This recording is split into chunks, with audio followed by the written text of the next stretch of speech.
So I want to calculate the Fourier transform of the function x over x squared plus 1 the whole squared. Okay, so this function here. And I want to do it using the residue theorem. So the first thing I will do is find my poles, so the regions where I divide by 0. So I will set the denominator equal to 0, so x squared plus 1, the whole squared equal to 0. Okay, so the whole squared, we don't really need it, so we can immediately take the square root, and so we're left with x squared plus 1 is equal to 0. And so we find out that x is equal to plus or minus I. So now we can factorize that to rewrite our integral. And now we'll try to find the residues. Okay, so remember that the residues for a pole of order n is given by this formula here. Okay, so here n is 2 because it's everything is squared in the denominator, okay?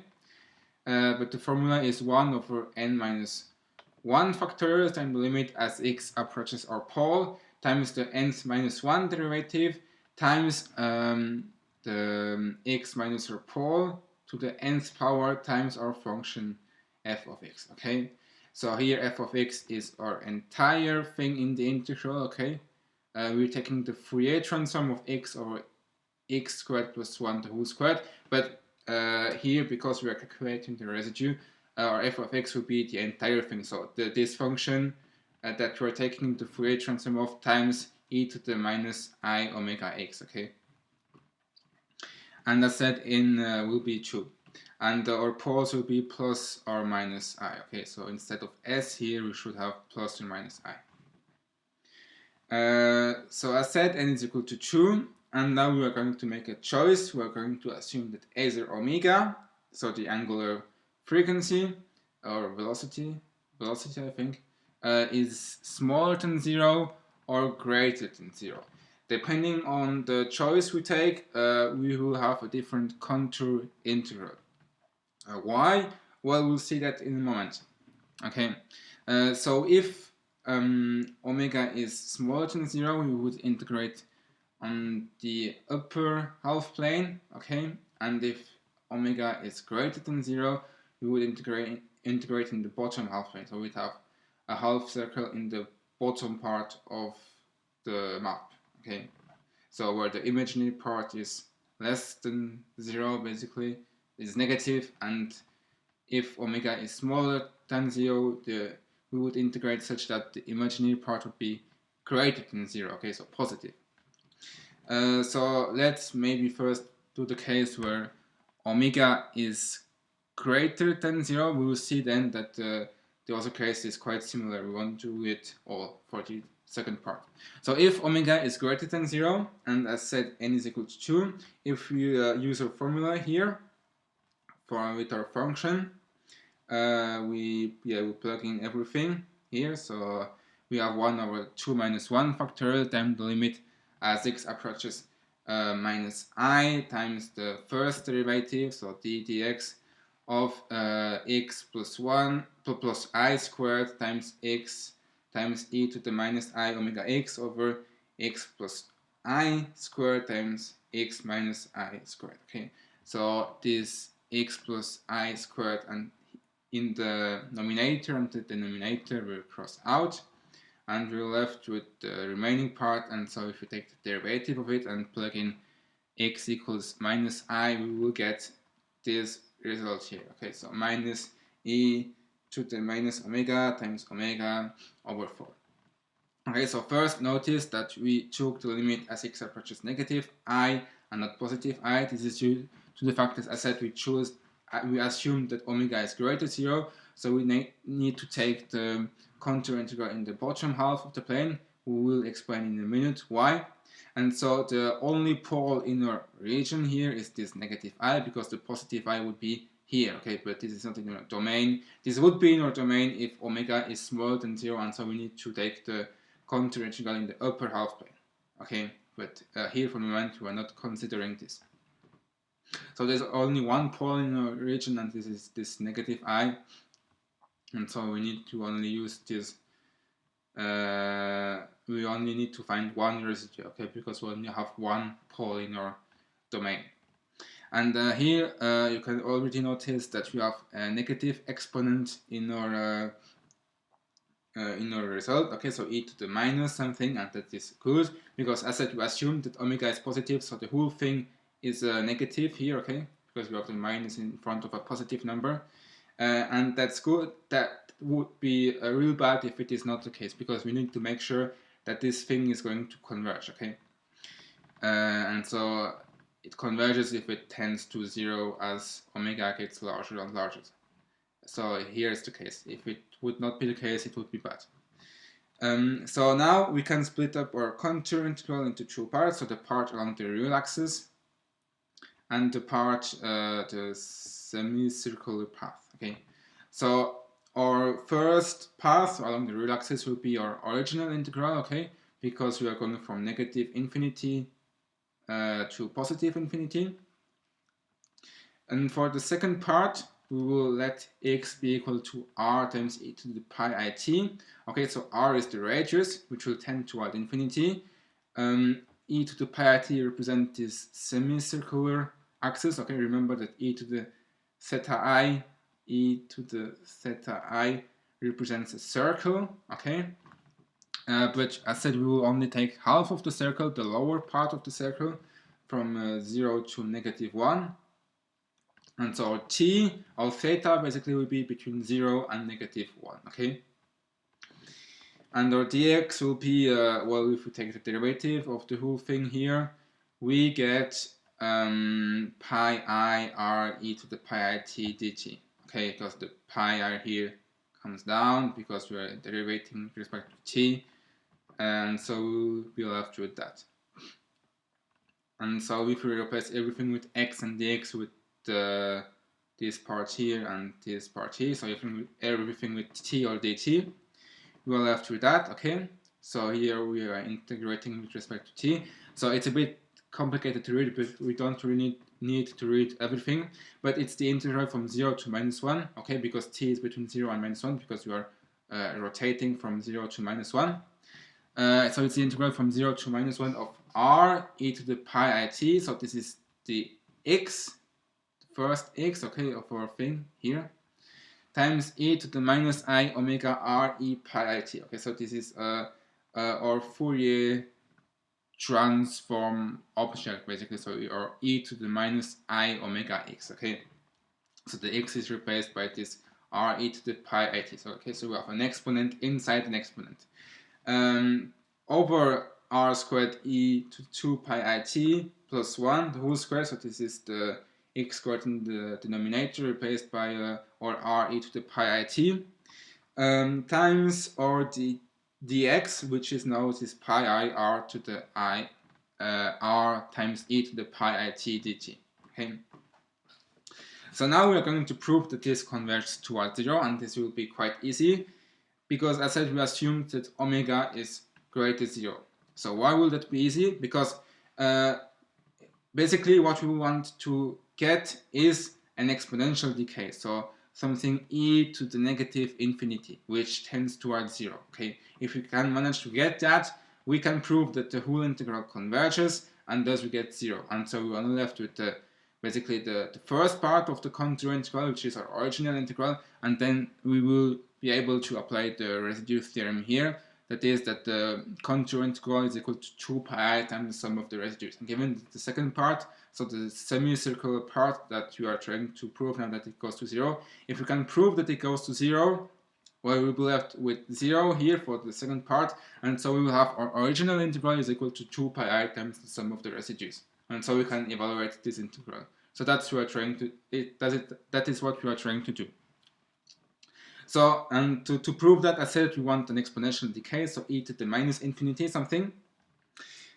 So here, I said we had an exponent inside an exponent, so e to the minus I omega r e p I t, okay? E to the p I t, okay? And so we can rewrite that with the Euler's formula, so we know that e to the theta I is equal to cosine of theta plus I sine of theta. So if we can rewrite this exponent inside the exponent as we can rewrite everything as e to the omega minus I cosine pt plus sine pt times r. Okay, so what I did is I wrote this e to the pi it as cosine pt plus I sine pt, okay, because we have the I here, and our theta will be pt, okay, so everything that is not I. The omega and the r, will let them be outside because we don't need them, but we will take the negative I inside, and so we will multiply our cosine with negative I and our I sine with the negative I, which will give minus I squared, so minus 1, so positive 1, so we got sinus pt, okay? And so this thing will converge to 0 if r gets larger and larger. Okay, so it will tend to 0 for r towards infinity. Why? Because as said, our t here is between 0 and negative 1 because it is rotating from 0 to negative 1. I hope it's clear, okay? And so that means that our sine of pt, okay, so our sine of theta, so theta is pt, will always be less than 0, okay, so it will always be negative, okay, because t is between 0 and negative 1, okay, so it's not between 0 and 1, it's between 0 and negative 1, because we're in the lower half plane, as said. So sine will be negative, and given that you assume that omega is positive, the whole expression here in the exponent will be negative. And given that r tends toward infinity, we will get, I said, something of the form e to the minus infinity, okay? So r will be on infinity, and sinus of pt will make sure that everything else is negative, and also omega positive means that the whole thing will get negative, and so we will be left with 0, okay? So that's what we wanted to prove. So now we know that the second part, okay, so the part that now we prove that it goes to 0 is 0, and so we can apply the residue theorem to the first part of the contour integral plus the second part, which is 0, are equal to 2 pi I times the sum of the residue. So before we evaluated our residue here, which is negative e to the minus omega times omega over 4, and so now we can calculate that our integral cross 0, okay, so plus the second part, which is 0, is equal to 2 pi I times this negative e to the minus omega times omega over 4, so it will be equal to this result here, so minus pi I over 2 times e to the minus omega times omega. And so again, you can see that this thing converges as omega gets larger and larger, because we assumed here that omega is greater than 0. Okay, so we have e to the minus omega, so e to the minus a positive number, so e to the minus something. So we will be sure that this thing is going to converge, and that's what you wanted. Okay, so you can check at the end that if you have something e to the minus something, and you know that it's really e to the minus something and not e to the minus something, which would be positive, which would be bad. If it's e to the minus something, you know that you did something right. Okay, so this is our result for the Fourier transform if you assume that omega is greater than 0. Now, if omega is smaller than 0, we need to integrate in the upper half plane, again, for the same reason as before, that is that when we want to prove that the second part, okay, so the semicircular axis goes towards 0, okay, if we want to prove that, yeah, we will need other ways of dealing with it. By that I mean that like for the second part, we will again come to this situation here. So this e to the minus I omega r e p e t, which will be again rewritten as e to the minus I, e to the omega r times minus I cosine of pt plus sine of pt. I hope you can read it. But here the difference will be that our t will be between 0 and 1, okay, because we're in the upper half plane, so we're going from 0 to negative 1, but through the upper half plane, okay. So our sine will always be positive, okay. So sine of pt is always greater than 0, so it will always be positive. So now if r tends toward infinity, and that we know that our omega is, this is nothing here, that our omega is negative, so we will again know that we will have e to the minus infinity, okay, because so the minus will be our omega, and our infinity will be our r, and we know that e to the minus I something is bounded, okay, so this is the case of our cosine here. There is an I in front of it, so we don't care. This is the same reason why we don't care about the cosine here. We don't care about it because there is an I in front of it, so we have something like e to the theta I, and we know that that is bounded, so we don't care about the cosine. But for the second part, for the second case where we assume that omega is smaller than 0, if we integrate in the upper half plane, our sign will be always positive. So we will have our omega negative and our sign positive, so we will have everything negative. So e to the minus infinity, which will then converge towards 0. And so in a similar way, we can prove that the second part goes toward 0 because we have an exponential decay. And so we will be left with the first part, which is again from negative infinity to positive infinity, plus 0, okay, so plus our second part is equal to 2 pi I times the sum of the residue. But be careful, this time the residue will be evaluated not at negative I, but at positive I, because only the positive I from here is in our domain, okay, it will be somewhere around here. But our negative I is not in our domain, and so we don't need to evaluate it. And so if we do that, so if we evaluate our residue with the same formula as in the beginning, so this formula here, so again for n is equal to 2, but this time for x is equal to I, we are going to get this residue here. So negative e to the omega times omega over 4. And again, you can be sure that you have e to the omega, but omega is smaller than 0, so it's negative, so we will have always a negative exponent, and so that's already a good sign. It would be bad if it's not the case. So luckily it's the case. That means that you have e to the negative something, and thus it will be converge. Okay. So now if you use the residue theorem, so we multiply this residue here, which is our only residue, by 2 pi I, we will get the following here, if everything is correct. So we will simply we'll have over 2 instead of over 4, and we'll have a pi I. So we'll have negative pi I over 2 times e to the omega times omega. Yeah, and so again this omega here is negative, so the whole thing will converge. Okay. Yeah, so I think that's it. I hope it's clear. Yeah, no, I could write a bit better, a lot better. So everything you need to do when you evaluate, when you're trying to calculate the Fourier transform using the residue theorem, what you need to do is you need to find the poles, as usual, using the residue theorem, and then calculate your residues. Okay. So you will maybe need to use the formula for the pole of order n to find the residue. If you're lucky, you only have a pole of order 1, which is a lot easier, and it's not discussed in this video. And then you will need to be careful about if the angular velocity omega of your Fourier transform is positive or negative. Depending on the sign of this omega, you will need to integrate in the upper or lower half plane, okay, because you will need to make sure that the second part of your contour integral, so the part along the circular axis, will converge toward 0 during the process. Okay, so that's what we made here. That's what let me pick color.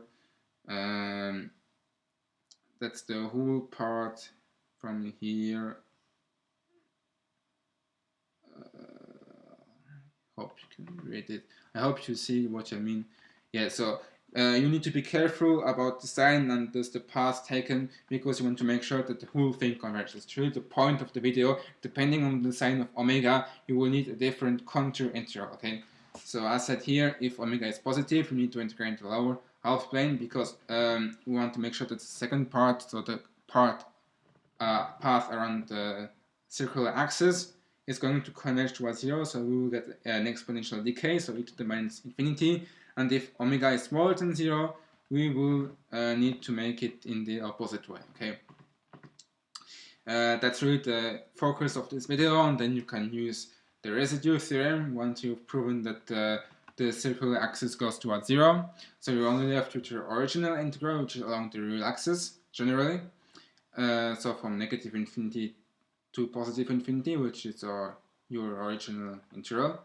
And you can then set it equal to 2 pi I times the sum of the residues. So the residues, again, that depend on the poles that you have inside your domain. Okay, so here, as said in this case, if omega is smaller than 0, we need to integrate in the upper half plane, so we have only x is equal to I as a pole, and then if omega is greater than 0, we need to integrate in the lower half plane, so only x is equal to negative I is in our domain. Okay, so that's really, you need to be careful.